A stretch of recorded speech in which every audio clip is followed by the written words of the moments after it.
Boa noite, gente. Boa noite, pessoal de casa. Estamos aqui continuando as entrevistas com os candidatos. Vocês puderam assistir a entrevista com o Wagner Belucci e hoje a gente vai receber a Roberta Bertanha, do PL, aqui nos nossos estúdios da TV Faster em Serquilho, tá? Então, só explicando para quem não assistiu a primeira entrevista, as perguntas serão as mesmas para eles, de maneira geral. 5 perguntas de temas gerais aqui, que são as coisas que a gente mais quer saber, e 5 perguntas específicas do plano de governo de cada um deles, tá? Então, eles terão 5 minutos para responder cada uma das perguntas, vai ter a apresentação, vai ter um minutinho para falar com vocês também.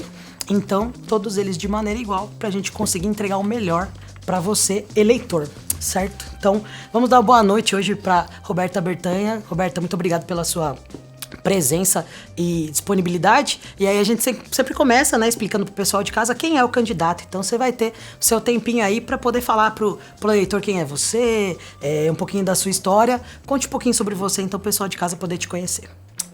Meu nome, primeiro prazer estar aqui com você, muito obrigada pelo convite. Meu nome é Roberta Bertanha, sou do Partido Liberal, do PL. Falar um pouquinho da minha história. Eu sou nascida e criada em Serquilho, isso é muito importante eu falar, porque todo mundo fala que eu não sou daqui, só porque eu morei 3 anos em São Paulo. Então, assim, é uma injustiça, porque eu amo ter nascido e ter sido criada em Serquilho, então começar um pouquinho sobre isso. A minha história é uma história que até os 13 anos eu morei no bairro São Pedro, que é um município rural de Serquilho, e eu tive uma infância maravilhosa, porque você imagina, eu morava no sítio, mas ao mesmo tempo eu ia pra cidade, eu estudei no João Toledo, eu estudei no Bernardes, fazia muito esporte, sempre gostei, e namorei muito cedo, aí aos 16 anos fiquei grávida do amor da minha vida, e toda vez que eu falo da minha filha eu me emociono, e hoje ela tá grávida, daqui a pouco vai vir o Dom aí, meu neto, e aí eu fiquei grávida, eu casei.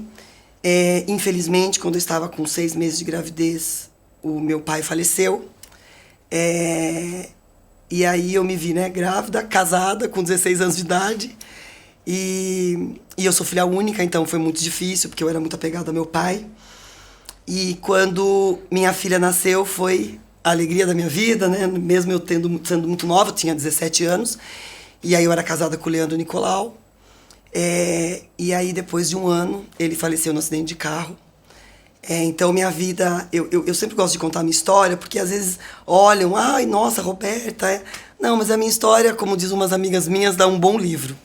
E aí, eu fiquei viúva com 18 anos, com uma menina de 1 ano, mas eu também não posso reclamar, porque eu tive toda a estrutura da minha família, eu tive a estrutura da família da Bianca, que daí entrou o seu Reade na minha vida, que foi sempre um pai para mim.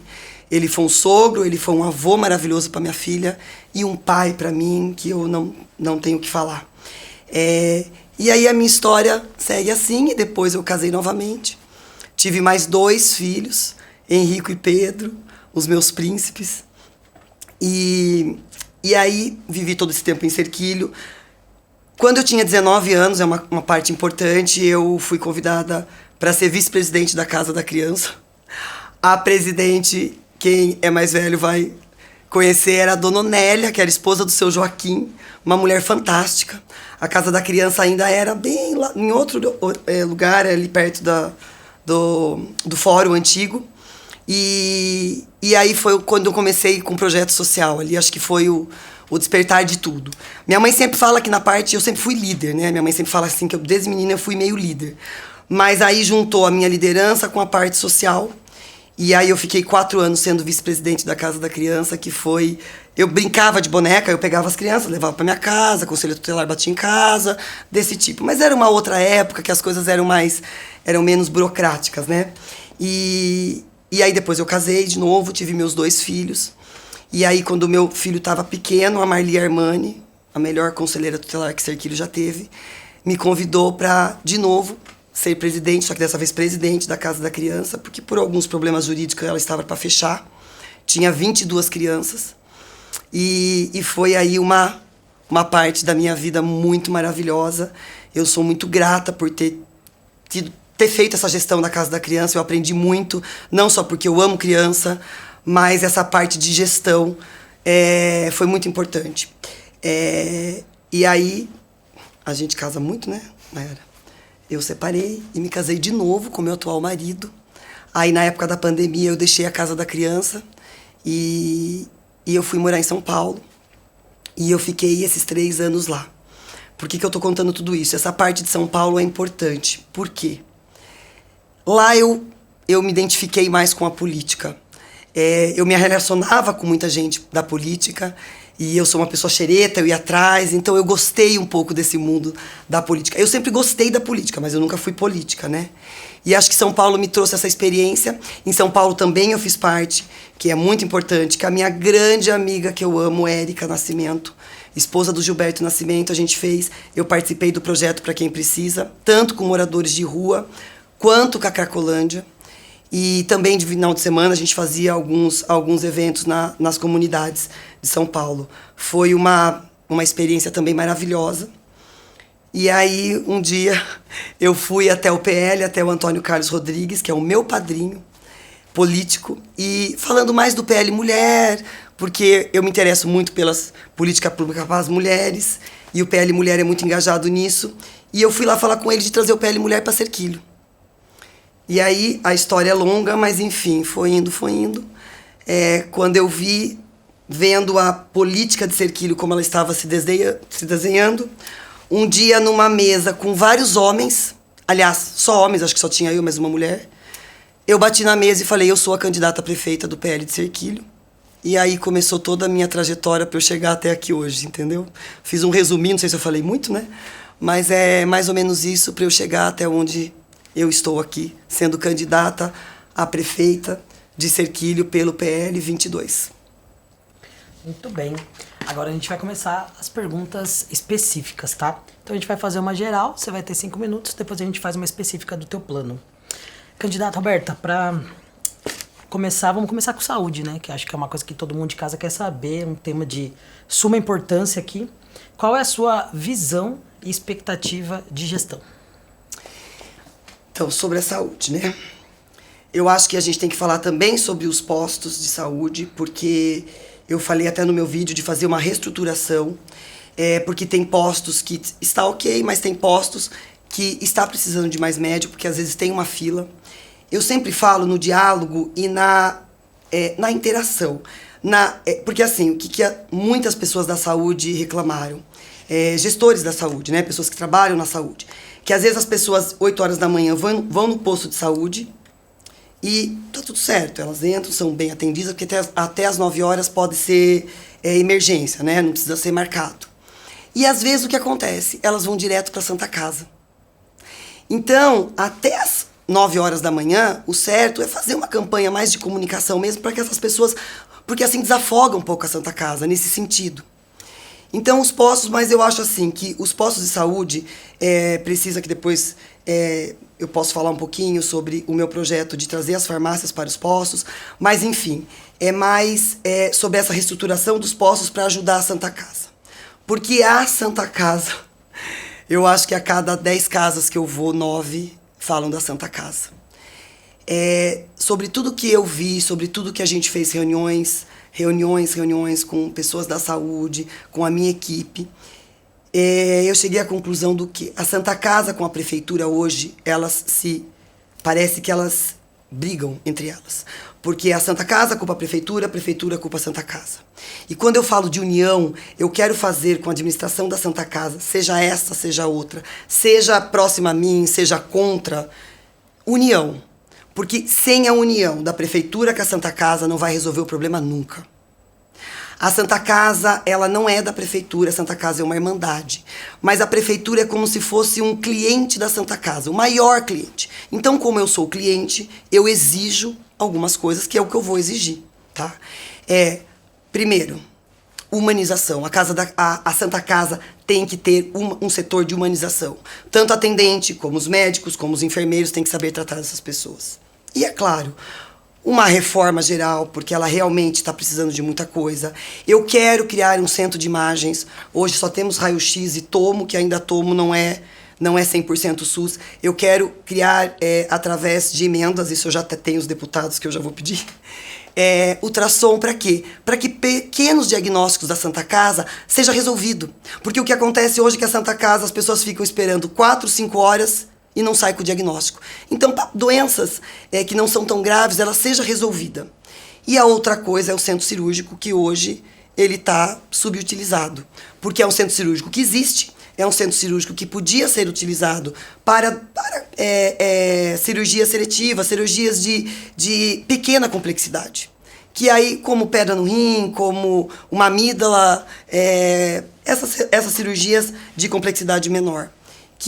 Só que isso tem que ter o repasse da prefeitura para as cirurgias. Então, é uma coisa, tudo tem que conversar. Tudo a gente tem, porque senão a Santa Casa não vai dar certo. Eu tenho essa minha meta de fazer no primeiro ano tudo isso. Reestruturar a Santa Casa no sentido do pronto-socorro e no sentido de cirurgias eletivas. Esse é o meu desejo, porque eu acho que é onde mais a população está precisando. É um pronto-socorro digno. É um pronto-socorro onde as pessoas vão, elas sejam atendidas, sejam diagnosticadas. Claro, coisas mais graves, elas vão ter que continuar para a vaga cross, não tem jeito. A gente não vai conseguir resolver isso num tempo curto. Mas no tempo curto eu quero resolver principalmente o problema do PS, do pronto atendimento, de todas essas coisas. Uma coisa importante é também ter o sistema ele ser integrado. O que? Por exemplo, o paciente chega com diabetes, ele já tem lá o histórico dele do posto de saúde. Ele tem que tomar tal remédio, ele tem alergia desse, porque senão fica tendo muitas vezes medicação, porque o médico às vezes não sabe qual é o prontuário desse paciente. Então, de novo, os pronto-socorros tem que estar integrada com a Santa Casa em todos os sentidos. Com referência ao seu plano de governo, no seu plano de governo você propõe, abre aspas, reativar a farmácia da Unidade Básica de Saúde da Família do bairro Nova Serquilho e implementar o programa Remédio em Casa para pacientes que fazem uso de medicação contínua, fecha aspas. De onde viriam os recursos para essa farmácia? E como seria o programa, abre aspas, Remédio em Casa, e se haveria contratação de novos profissionais na saúde? Vamos lá. Primeiro, desculpa, a pergunta remédio... Isso. Não, você tá propondo... a farmácia. Isso, você está propondo reativar a farmácia. Tá. De onde viriam os recursos para fazer o remédio em casa Certo, e se certo. vai ter a contratação de novos profissionais para isso. Perfeito. A farmácia, eu tinha colocado só Nova Serquilho, aí eu deixo a minha equipe louca, porque eles colocam no plano de governo, aí eu converso com outro, aí eu falo, não, tem que mudar, não, mas você já colocou no plano de governo. Mas eu acho assim, o plano de governo é o que realmente a gente vai cumprir, mas pode ser além do plano de governo. Aí eu vou explicar a situação dessa semana, que eu fui no Jardim Aliança, na verdade Águas Claras, se eu não me engano, o bairro. Aí tinha uma senhora, a dona Joana, a gente conversando, ela virou pra mim e falou assim, e ela toma um remédio contínuo, e o que acontece? Ela teve que comprar o remédio. Por quê? Porque ela não tem como ir pra policlínica pra buscar o remédio. Não tem como, ela não tem carro, não dirige, só mora ela e o marido também tem problema de saúde. E aí eu já virei e falei, não tem como, nós vamos ter que montar a farmácia não só no bairro Nova Serquilho, nos outros bairros, principalmente, que não foi colocado, mas isso é muito importante, no Barreiro Rico. Porque o pessoal do Barreiro Rico tem que, para pegar um remédio, eles têm que sair do Barreiro Rico. Agora, como funcionam essas farmácias? Não é remédio de alto custo, são os remédios de pequeno custo ou remédio de uso contínuo. Porque o remédio de uso contínuo também é um problema sério hoje em Serquilho, porque eu ouço muito, poxa, olha, eu tomo remédio todo mês. Aí o que acontece? A pessoa vai na farmácia, não tem o remédio, ou não, porque o remédio não chegou. Isso, pra mim, não é problema de dinheiro. Isso aí é um problema de gestão. Entendeu? No meu governo, o remédio contínuo não vai faltar por causa de gestão. Então, as pessoas, além do remédio contínuo, o remédio de custo baixo. Tem nas farmácias do seu bairro, elas não precisam ficar indo. O custo disso não é alto. Porque são farmácias que vai ter os mesmos remédios da policlínica, só que os remédios específicos que são de baixo custo para as pessoas e de uso contínuo. Então, assim, é um projeto que não é caro, é um projeto porque tudo que a gente colocou, a gente foi atrás para ver o orçamento, para não viajar na maionese, né? Então, a farmácia, da Nova Serquilho, eu já aumentei, já está em todos os postos de saúde, cada farmácia num posto de saúde específico. Sim. E aí você vai... Ai, desculpa. E aí, também? Não, você falou do remédio em casa, né? Isso. Que é uma continuação. O remédio em casa, o que acontece? Tudo isso através de pesquisa, através da gente indo falar com as pessoas. Tem o caso que eu acho que esse é o menos, que acontece menos, que é a pessoa sofre um acidente. Então, claro, estou falando de pessoas de baixa renda. Sofre um acidente, aí não tem ninguém que tenha uma locomoção, que pode buscar esses remédios. A pessoa, então, é o remédio em casa. Ela vai no primeiro momento na policlínica, ela solicita o remédio. Qual o custo disso? É um motoboy ou até um jovem aprendiz que vai de bicicleta. Então, assim, eu acabo gerando emprego e acabo resolvendo o problema com um custo mínimo, porque a gente vai na farmácia, não tem alguém que entrega, é igualzinho. E também vai, principalmente, os idosos que são acamados. Esse sim é o maior problema, porque eles estão acamados. Geralmente o idoso tem o quê? Ou um marido que cuida, ou a mulher, ou um filho, que na maioria das vezes também não tem como buscar o remédio. Então é uma solução que não é uma solução. Dá sim para se fazer com o valor que nós temos de orçamento para o ano que vem. E a gente acaba facilitando a vida de muita gente. Isso é de ouvir a população. Porque isso aí eu não sabia nada. Isso aí é ouvir as demandas do que as pessoas querem que a gente faça para melhorar a saúde. Muito bem. Agora a gente vai mudar de tema, falamos um pouquinho de saúde e a gente não pode falar de educação, que é a base de tudo, né? Então a gente vai falar de educação e de forma geral, com 5 minutos, o que você pretende fazer na educação? Bom, a educação, eu acho que as maiores reuniões que eu tive foi da educação, tá? A educação é uma coisa, bom, não precisa falar se a educação é importante, e ela tem, eu acho assim, a primeira coisa, quando eu comecei a falar de educação, comecei a fazer reunião com os professores. O estatuto. Então, o estatuto é uma coisa que todos querem, todos... Por quê? Por causa do plano de carreira, porque realmente, agora eu vou falar um pouquinho dos professores, tá? Porque o plano de carreira, o que acontece? Não é justo um professor... ele tem que acontece hoje, ele tem um MBA, ele tem uma pós-graduação, ele ganha a mesma coisa do que o professor que não tem. Porque nisso a gente faz o quê? A gente estimula esse professor a querer algo mais, querer fazer um curso, querer, né, ter um currículo melhor. Então o plano de carreira dentro do estatuto é importantíssimo revisar o plano de carreira e revisar a hora-aula. Que é 60, tem os de 60 minutos, tem 50 minutos, a gente vai equiparar todos para 50 minutos. O importante é que todos os candidatos falaram sobre isso, mas nenhum falou como fazer isso. E aí eu quero aqui, com muito respeito, fazer um convite para todos os professores no dia, só perguntar para minha equipe, dia 4/9, no diretório, se vocês podem comparecer, isso é normal, os professores podem se reunir com todos os candidatos, e dia 4/9 vai ter uma reunião para a gente explicar sobre o estatuto, o que eu vou fazer para melhorar a vida dos professores e sobre como fazer esta mudança de equiparar a aula, hora-aula, entendeu? Então é um convite que eu faço aqui. E tem uma coisa muito importante que eu vou fazer na educação, que é obras. Aí você vai me perguntar, obras? Assim, obras. Obras, porque eu vou ter que acabar o que a gestão atual não vai conseguir me entregar. Que são a Escola Pierina, que está no CDHU, e a creche Albertina, que está no bairro São Francisco. Só com isso eu já desafogo um pouco a fila de creches. São obras inacabadas que, na minha gestão, óbvio, eu vou acabá-las. Com relação agora ao teu plano de governo, vou fazer a pergunta específica de educação. No seu plano de governo você propõe, abre aspas, iniciar o programa de escola de tempo integral, incentivando a prática esportiva, pesquisa e extensão e atividades culturais. Fecha aspas. Como seriam os recursos? Haveria contratação de novos profissionais? Como é que você faria essa escola de tempo integral? Olha, vamos lá. Eu acho até que o que eu vou falar tem até um pouco a ver com os recursos, com os funcionários da saúde também. Precisa fazer urgente na prefeitura uma reforma administrativa. Mas urgente, assim... Não só da educação, tá? De todas as áreas, de todas as secretarias. Porque com isso eu vou melhorar e eu vou também, eu vou valorizar os profissionais. Tem profissional que às vezes está numa área que está descontente, na verdade ele é melhor muito mais na outra área, ele vai ser muito mais valorizado naquela área. Então a gente tem que fazer essa reforma administrativa urgente. Isso eu estou vendo que todas as secretarias almejam sobre essa reforma.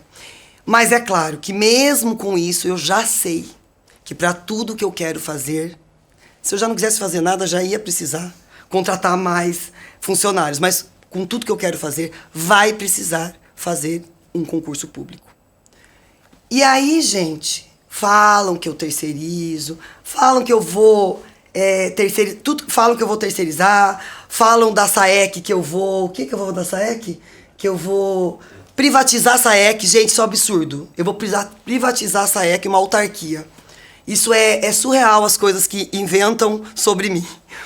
Eu não vou terceirizar nada, eu vou fazer concurso público. Por quê? Porque é uma da minha bandeira, que eu tenho que aumentar o piso salarial do Cerquilho, que eu tenho que trazer mais geração de emprego com salários dignos, comparado com outras cidades. Então, assim, concurso público é importante para a gente fazer com que os cerquilhenses entrem nesse concurso, passem e trabalhem.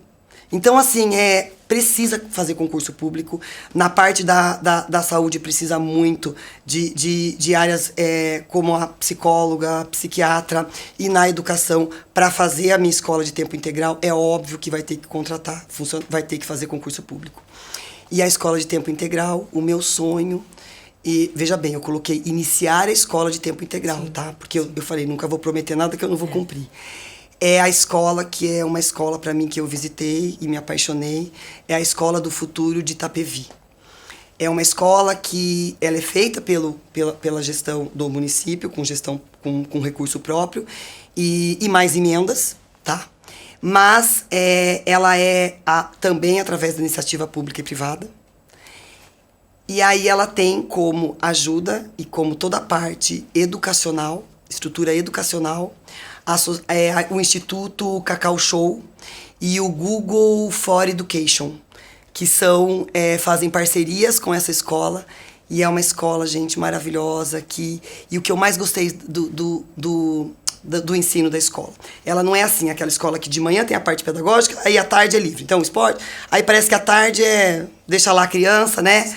E não, ela por exemplo, ela entra, então tem 2 aulas de português, depois aula de piano. 2 aulas, 2 horas de aula de matemática, depois aula de taekwondo, entendeu? Então ela vai das 8 até as 6 da tarde, ela vai intercalando. Então, aí eu li lá sobre isso, o Google fala, né, que daí a criança, ela não agora eu não tenho mais aula, não. Ela é um estudante no período integral mesmo, das 8, que é um pouco estilo escola americana. Então, é um desejo, é onde eu quero lutar, eu quero batalhar, e eu acho que eu vou conseguir, porque eu sou guerreira, então eu vou atrás. Então, esse é meu projeto de escola tempo integral. Finalizamos aí a nossa parte de educação, já falamos aí de saúde, já falamos de educação, e atrelado a tudo isso não tem como não falar de cultura, que é uma parte importantíssima para formar cidadão e tudo mais, né? Fazendo parte de cultura também tenho interesse em saber quais são as suas prioridades na cultura. Eu acho que hoje Cerquilho tá sem cultura, tá? Sou muito sincera que eu vou falar. Não tem, o Centro Cultural tá fechado, a biblioteca fechada. Temos um teatro maravilhoso. Eu falo que em Cerquilho não adianta construir as coisas maravilhosas. Ela tem que funcionar, ela tem que ter gestão. Então, nós temos um teatro maravilhoso, do Rui Otaki. Quando eu falo para as pessoas de fora, eu tenho um teatro na minha cidade, do Rui Otaki, todo mundo fala, nossa, que legal. O teatro não pode ser o absurdo de cobrar R$4.000 de aluguel. Eu acho que o teatro não é para a prefeitura ter lucro, é para inserir a sociedade na cultura. Então, o teatro, assim, tem muitas coisas que eu quero fazer da cultura. Essa eu acho que é onde eu tenho mais facilidade. Eu acho que foi o primeiro plano de governo que eu fiz, é turismo e cultura. Mas vamos começar com a separação. Tem que ter uma secretaria de cultura e turismo. Isso é o primeiro passo. Por quê? A cultura fica atrelada à educação. A educação é gigantesca, é uma pasta gigantesca. Então, a cultura ela acaba morrendo dentro da educação. E aí nós temos do outro lado o turismo, que fica com esporte, lazer e juventude. É outro problema, que o turismo daí também acaba ficando neutro lá dentro, como se ele não existisse. Então, eu antes, na verdade, de ser candidata, antes de pensar em ser vereadora, em ser prefeita, antes de tudo, eu sou muito xereta e eu tenho um bom relacionamento com o secretário de Turismo do Estado de São Paulo, Roberto Lucena, que é um homem maravilhoso, um secretário, assim, não tenho nem o que falar. Um dia, a gente conversando, ele falou do MIT. E eu, não vou mentir, sou sincero, eu falei de comer, né, porque eu não sabia o que era o MIT. Aí Município de Interesse Turístico. E eu fui atrás, Cesário Lange tem, Laranjal tem, Boituva tem, Tatuí tem, Serquilho não tem. E aí eu fui pesquisar sobre isso. É um certificado que você ganha do Estado, onde você consegue, através dele, ter 700 mil reais para o turismo por ano. E é super simples de tirar. E quando eu fui atrás e a assessoria do secretário veio para a Serquilho e falou, Roberta, a Serquilho tem totais condições de ter o MIT. Só pelo que ela tem. Então, eu acho que agora o MIT vai sair, espero que saia nessa gestão, porque é muito importante para a cidade, muito importante mesmo. E aí, isso não tem a ver com a cultura, né? Eu estou falando de turismo, mas tem a ver com essa separação dessa secretaria. Porque daí o turismo e a cultura vão ficar juntos, é muito mais fácil. E a cultura, o que acontece, gente, em Serquilho? Que agora eu vou... É uma coisa, assim, para mim que é muito, muito especial. Eu sou uma bailarina, eu fiz balé durante muitos anos. Então, não é puxar sardinha pro meu lado, mas assim, a gente tem, por exemplo, tá? Eu tenho vários exemplos aqui em Serquilho, mas nós temos a La Dance. A La Dance da Magda Bertanha, ela é uma academia com prêmios no Brasil inteiro. E ela é de Serquilho. E a Magda, eu sei que ela tem que implorar para, às vezes, ela dançar na Festa das Nações. Então, assim, a gente que tem que implorar pra Magda trazer o seu espetáculo pra gente, entendeu?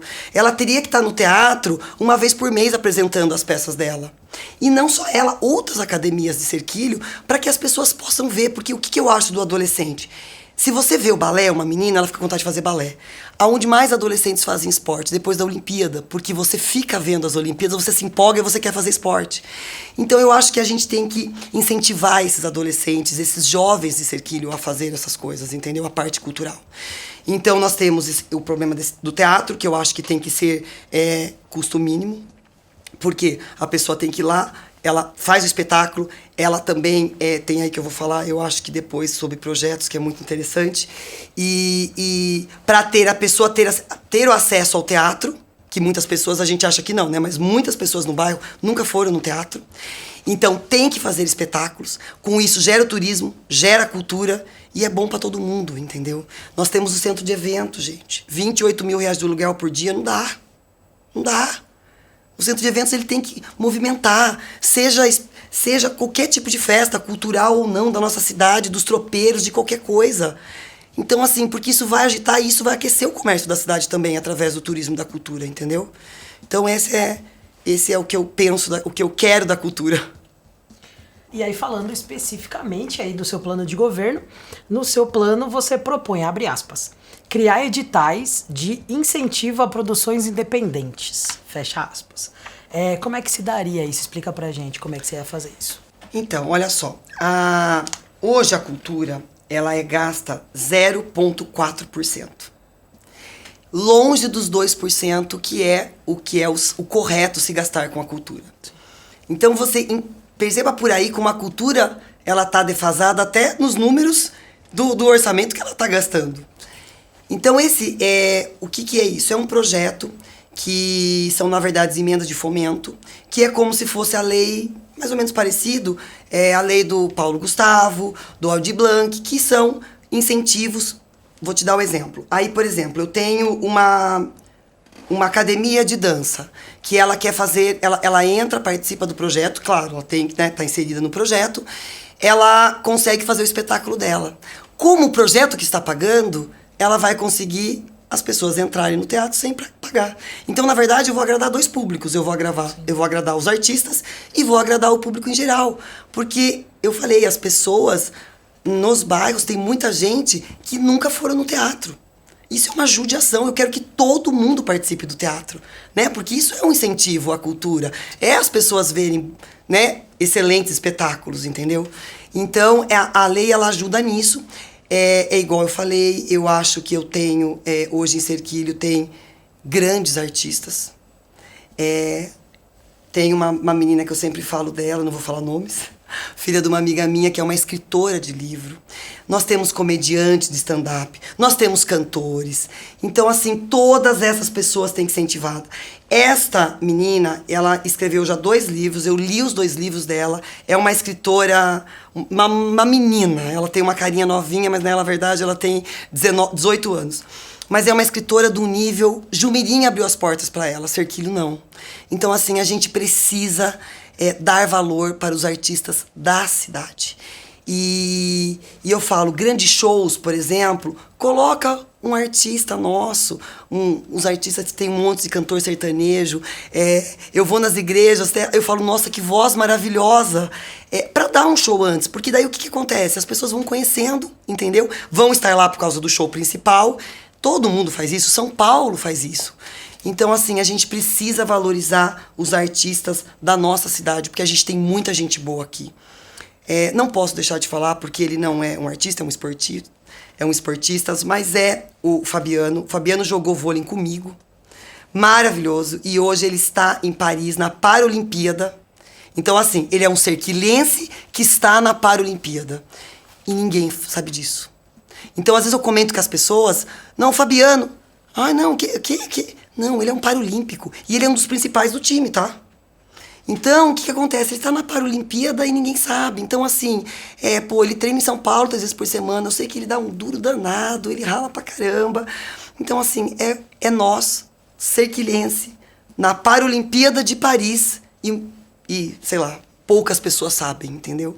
Então, é esse tipo isso é uma coisa que eu vou brigar muito, pra gente valorizar os artistas de Serquilho e trazer coisas novas para Serquilho, para que outras pessoas se empolguem com os espetáculos.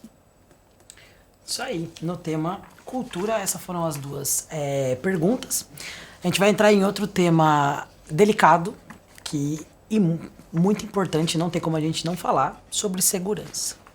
Então, um tema super delicado. Queria saber, de maneira geral, quais são os seus objetivos com relação à segurança. Você vai ter 5 minutos, depois a gente vai fazer pergunta específica do teu plano de governo. Então, assim, eu sou nascida e criada aqui. Então, pra mim, esse negócio de segurança era uma coisa que Serquilho, eu sempre falei. A minha cidade é muito segura. Então, assim, eu sempre falei isso.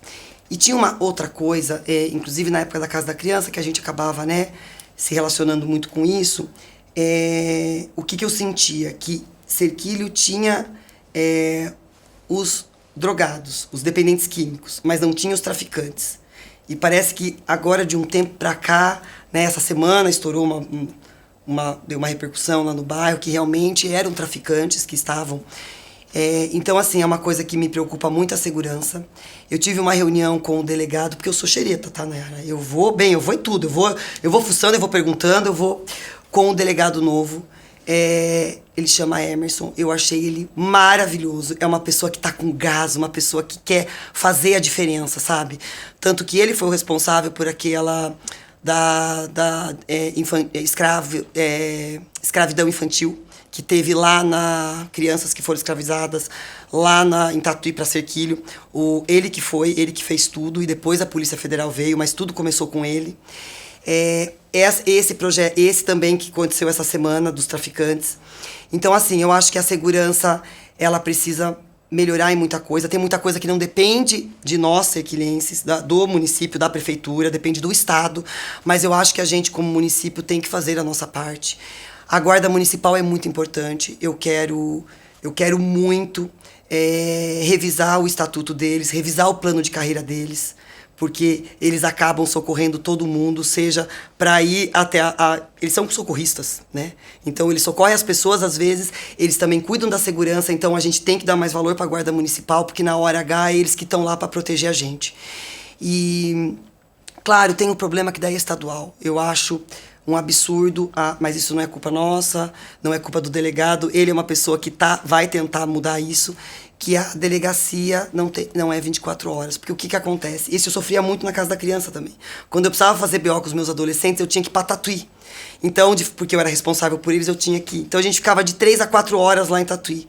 Então, você imagina, quando acontece uma ocorrência na cidade, o policial vai. É menos um policial, às vezes até 2, e menos uma viatura, que vai para Tatuí, porque Tatuí não atende só Tatuí e Serquilho, atende muitas outras cidades. Então, às vezes, o policial fica lá de 4 a 5 horas, entendeu?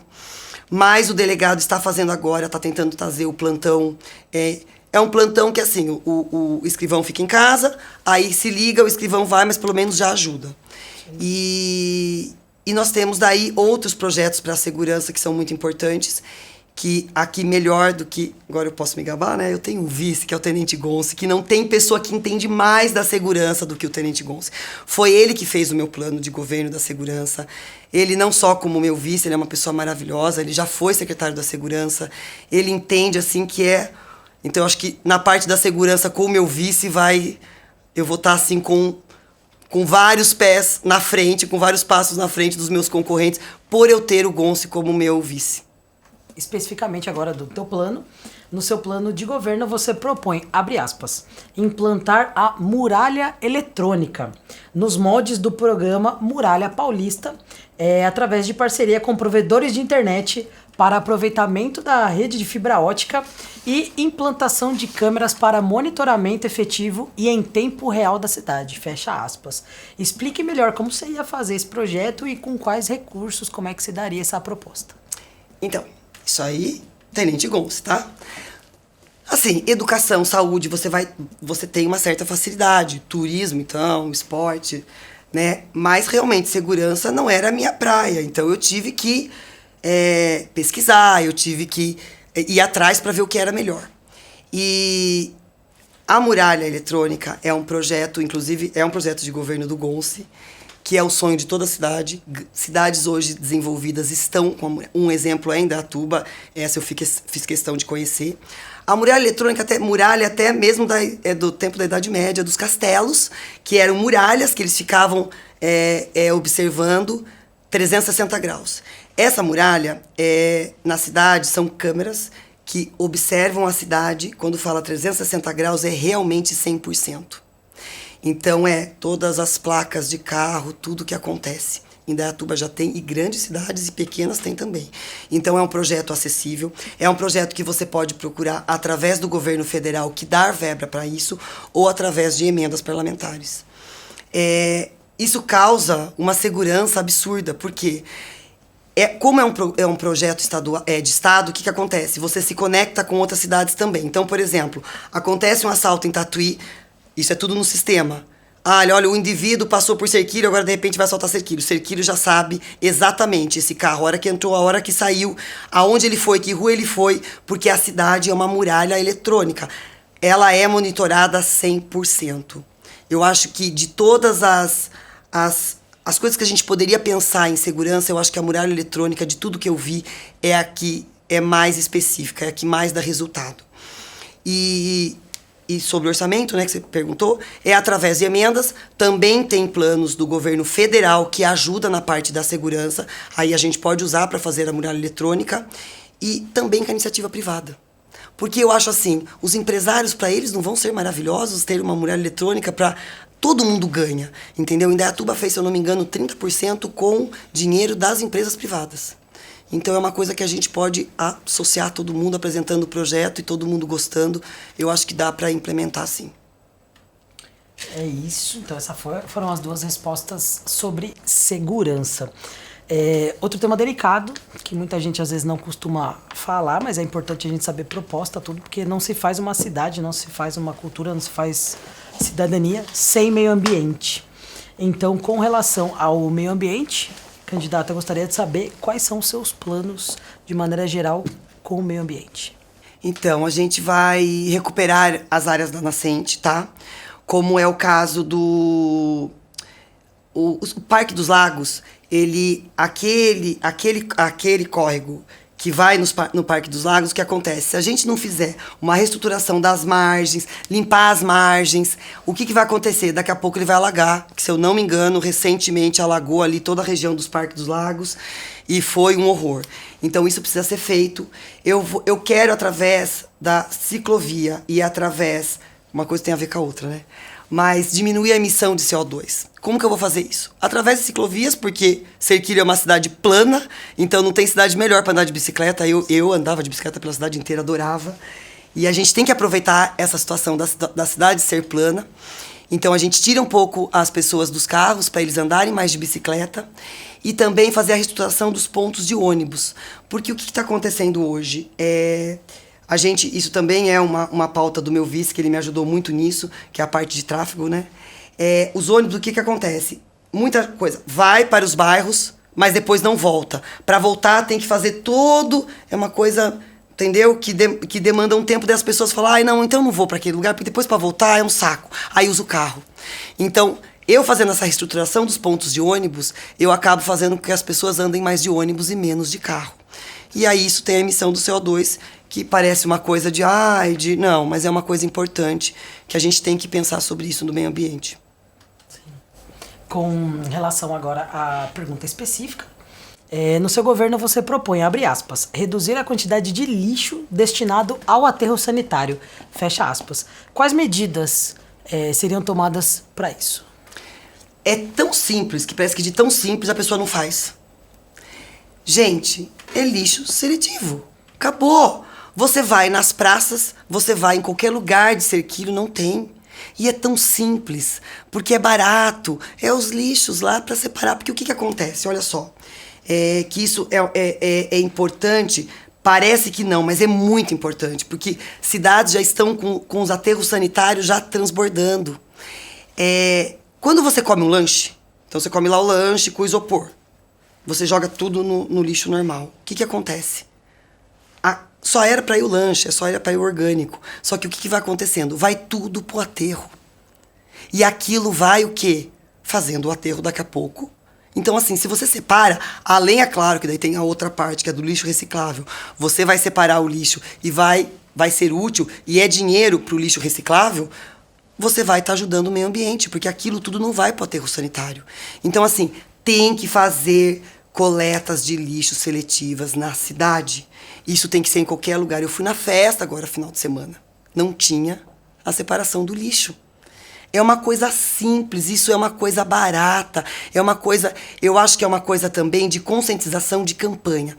No meu projeto, eu falo muito de campanha. Então eu falo assim, Roberto vai fazer uma campanha. Mas tudo é campanha. Sabe uma campanha mesmo, com aqueles carros de som que fica gritando na rua? Sabe? Campanha com faixas quando você para na esquina, que você fica olhando. É isso, tem que fazer campanha para a população também se conscientizar. De não jogar o lixo. Eu sei que tem muita gente cerquilho que separa o lixo, porque tem o saco verde, que é maravilhoso, o lixo reciclável. Mas, assim, eu acho que tem que ser além disso, não só separar o lixo. Por exemplo, você vai comer um Danone, você lava o Danone. Você lava o Danone para jogar o potinho do Danone no lixo, que é de plástico. Porque se você não lava o Danone, o que acontece? Aquela sujeira, você vai pro lixo reciclável, isso, poxa, pensa em quem tá trabalhando, entendeu? Que aquilo vai feder, né? Vai ficar uma coisa. Então, assim, essa conscientização de campanha é desde o lixo comum até o lixo reciclável, pra gente separar. E aí eu tô falando mais além, né? Pra separar metal do plástico, que isso ia ajudar muito depois, lá depois no lixo reciclável, entendeu? Porque é muito mais barato pro município você ter essa separação na hora do que depois você arcar com o aterro sanitário transbordando, entendeu? Sim. Essas foram as respostas da candidata Roberta. E antes da gente te agradecer e ter as suas considerações finais, o seu momento com o teu eleitor, queria aproveitar e pedir para você que está assistindo as nossas entrevistas, se você está gostando do nosso conteúdo, por favor, deixe teu like, siga o canal da TV Faster, siga as páginas tanto da TV Faster quanto do Sem Filtro e ative as notificações, aí o sininho, tudo para que a gente possa continuar entregando conteúdo de qualidade para você e para você também poder acompanhar as próximas entrevistas dos outros candidatos. Candidato Roberto, queria muito agradecer tua participação, tua disponibilidade, as suas respostas. E agora você vai ter microfone aberto, seus 5 minutos aí de considerações finais, você de frente pro teu eleitor, para que as pessoas possam finalizar essa entrevista te conhecendo um pouquinho melhor e sabendo mais das suas propostas. Bom, primeiro também eu quero te agradecer. Eu acho que é um programa super democrático e é muito importante porque assim, né, a população conhece pelo menos um pouquinho aí do meu plano de governo. Sim. Muito legal. Quem quer saber mais também, me siga nas redes sociais, Roberta Bertanha. Também tem o meu contato, tá? Entra no meu Instagram, tem o meu contato, quiser perguntar, eu respondo perguntas. Às vezes eu demoro um pouquinho, porque minha vida não tá fácil, mas eu respondo, tá? É muito importante, eu gosto de interagir com a população, entendeu? E, bom, as minhas considerações finais porque, assim, eu sou a primeira candidata mulher Serquilho, então eu quero pedir esse voto de confiança, porque se eu for eleita, eu falo que eu tenho que ser a melhor, para que outras mulheres puderem vir depois. Então eu peço esse voto de confiança. Eu sou mulher, tenho que falar sobre isso. Estou recebendo mentiras e calúnias a todo tempo, a ponto das pessoas irem fazer as campanhas nas casas das outras pessoas, e ao invés de falar dos seus projetos, falei sobre isso nas minhas redes sociais essa semana, as pessoas falam de mim. Por um lado, eu tenho que agradecer, né? Porque tá me ajudando, porque, né, eu fico conhecida, fico mais conhecida. Mas isso é muito chato. Acho assim, que eu falei, se não tem plano de governo, se não tem proposta, poxa, né? Então, assim, eu tô sendo caluniada sobre eu não ser daqui. Aí não tem muito o que falar de mim, começam a falar do meu marido. Isso me dói, porque meu marido é um homem maravilhoso, ele ajuda a criar meus filhos, ele é um padrasto incrível, é um homem trabalhador. Então, assim, é muito triste para mim ouvir as coisas que eu estou ouvindo sobre o meu marido. Então, assim, quem vai governar não é o meu marido, quem vai governar sou eu. É eu que converso com todo mundo, eu que falo as reuniões. Meu marido não sabe nem o que está acontecendo, nem o plano de governo. Então, assim, já que não tem o que falar de mim, eu acho que falam da família. Isso eu acho preconceito, sim, porque quando é o homem, por que não falam da mulher dele, entendeu? Muitas pessoas falam assim pra mim, ouvem que falam assim, é o marido dela que vai governar. Por quê? Porque eu não tenho capacidade? Vem pro debate comigo. Né? Vem conversar comigo. Então, assim, é muito chato tudo que está acontecendo. Eu tenho fakes diariamente. Eu sou uma mulher, eu sou mãe, eu tenho filhos. Eles me atacam, eu como mulher, me diminuindo, como atacam meus filhos. Então, assim, por favor, fakes, dá a cara para bater. Tudo que acontece em Serquilho sou eu. Então, assim, tá sendo uma campanha suja, uma campanha que não tá sendo legal, porque eu, como mulher, estou me sentindo, sim, mal com isso. Me coloco não só no lugar da mulher, mas como no lugar de uma mãe. Então, eu quero pedir assim, falem sobre seus projetos, falem sobre os seus planos de governo, mas parem de me atacar, parem de inventar calúnias sobre mim. Se alguém tiver alguma dúvida, porque muita gente chega pra mim e fala assim, olha, falaram tal coisa de você, é o que eu mais respondo. Aí eu tenho que ficar explicando. Então, mas é isso, eu peço a confiança de todos vocês. Quem me conhece sabe o tanto que eu tenho para oferecer, porque eu falo assim, que se eu for eleita, eu acho que eu não vou dormir, porque eu tenho tanta coisa para fazer por Serquilho. Eu quero que Serquilho volte a ser destaque na região de Sorocaba, como já foi lá atrás. Na minha época, Serquilho eu adorava falar, eu sou de Serquilho. Serquilho era aqui. Vou dar o exemplo de Boituva. Serquilho era aqui. Boituva era aqui. Hoje, Boituva passou Serquilho já faz tempo.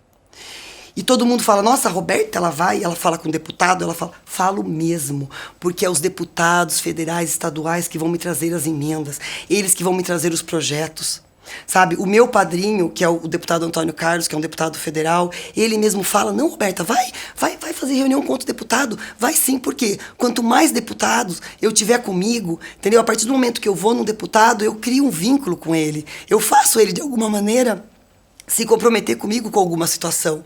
Porque é através das emendas que eu vou conseguir as coisas macro de Serquilho, entendeu?